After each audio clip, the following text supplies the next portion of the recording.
Create in me a clean heart, O God.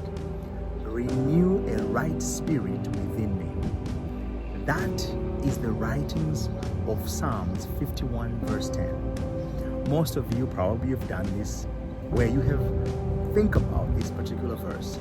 Maybe you have sung a song out of it. You have written a song about it. You have meditated upon it. You have prayed upon it. And maybe you have cried before God asking for that clean heart, for a renewal of your spirit. And I can guess most of you did not experience anything.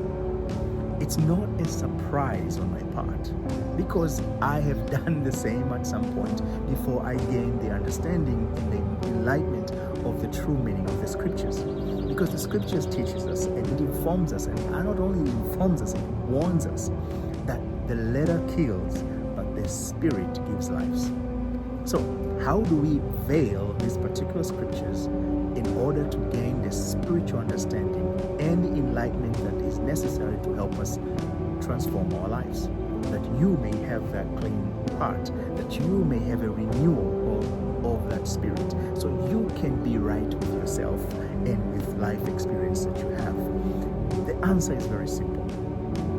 Here is what you're gonna do. First, let's go to the verse itself. There are a few things here are happening. The writer, to begin with, he talks about a clean heart. A heart has always been seen as a seat of emotions, feelings. That's the heart. For the ancient writers, when they were writing this idea of the heart, they were writing as perceiving it as a place or a seat of your feelings. Simple. And what is a right feeling then? So when you think of rightness, a right is something in the terms of scriptures. Today we have right and wrong in different meanings. It is right to do this, it is wrong to do that. It has nothing to do with the physical things that we deal with every single day. But here, a right thing is that which adds smile into your face. It is that makes you feel better than the best you've ever felt. It is very simple, not that complicated. The churches have taught us so many things that are right and wrong.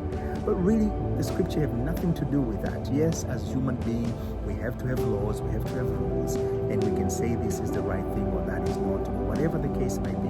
But in simplicity, the scriptures only concern itself with your heart and mind, because it is from the mind where things of life, where life becomes. So therefore, if life have to be better, life have to be improved, you have to change what you think, what you feel, and how you go about each and every day. So this is what actually the writer is trying to reveal or inform us, teach us. A secret of transformation. How do you transform your life from where you are today to where you need to be? However far, however small, or whatever that level of growth you need to experience life differently, it is hidden behind these very scriptures. And here is how the author or the writer of this particular verse is teaching us.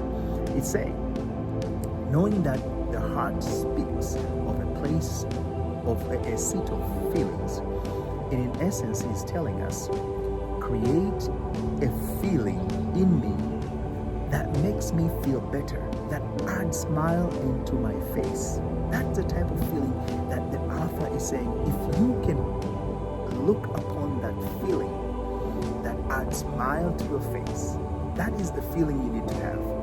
And God, we know, in the book of Genesis, Moses was informed, and God said to Moses that I am. Actually, the book of Exodus, I apologize. I am that I am. I am that I am, and I am will forever become my name. My name will always be I am. What does I am mean in English? In a simple way, we know I am means I am aware of being. It means self-awareness. And being, I am aware of being, or self-awareness. So, in an essence, you have to acquire or self-awareness of being better than the best you've ever been, of feeling better than the best you've ever felt. That's if you can acquire that awareness. And the second part is telling us how. It is saying, renew a right spirit within you. funny enough, if you look at the word spirit, among other meanings, apart from breath, and to breath signify feeling as well. So really, the word spirit speaks about feel, the feeling of being in something. So in here, again, the author saying, I want to feel being that I am better than the best I've ever been, but this feeling should not be dependent on outside circumstances. That's what it says, renew within me. Not renew without, renew within, meaning that it has to be dependent on I, not the circumstances. Because think of a person who is struggling, hurt. Circumstances are saying, you are dumb, you are this, you don't qualify, you don't deserve it, it's not for you, you don't fit to be here. The circumstances are always testifying to us that which sometimes were not pleasant to us. So when circumstances is testifying otherwise, if you keep looking at them, how can you change? And that's why the scripture is saying the change should not be dependent on your circumstances, rather should be based on your internal interest. Your internal interest always is the true guide nature. It tells you what you can be. Because if you are sick, you will always desire to be well. And that is what you should base your feeling on. Not based on what the doctor said, not based on what the professional said, not based on what the circumstance, what your flesh tells you that it hurts. It is not for you, or whatever the case. If you are not in a struggling relationship and you have a laundry list of experiences that demonstrate that you are not very good in a relationship, if you keep looking at those experiences, you're going to be having a hard time to change. But the scriptures here teaches us, even in the midst of your struggle relationship, the reason you keep pursuing new relationship, or you have pursued new relationship in the past, is to create a different experience. You wanted a better relationship, but you couldn't achieve it because you were being haunted by the past experiences you had. But now you know the tool. You have to focus into a feeling that says that you are better than the best you've ever been. And if you can focus in that feeling and persist in its direction, transformation will come. That is the assurance. That the scriptures did not providing any if or but. It just providing a statement. If you say that you trust the scriptures in the Bible, you have to take this in a grain, take it in its what it meant, like I've put it down, and put it to test. You will never see the result of a thing if you're not willing to test its fire. You can never appreciate gold, diamond, and everything else if you're not ready to put it in your hand or dress up on it. So dressed on this understanding that I have provided or laid out for you today, and you become the judge of whether it is a true meaning of the scriptures or not.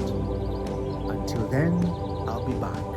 But in the meantime, I encourage you to subscribe, to follow, like, or comments. And above all, if you want more resources that will help you to be able to journey this, to be able to embark in this journey of transformation, there's a link below or up on my profile. Just click there and you will have all the resources and tools that will afford you that privilege. Because good life is not for the privileged one, neither is not for the riches, but it is for those who are willing to apply the knowledge that they once heard, that is, will transform their lives, so they can transform their lives consistent with that knowledge. See you then.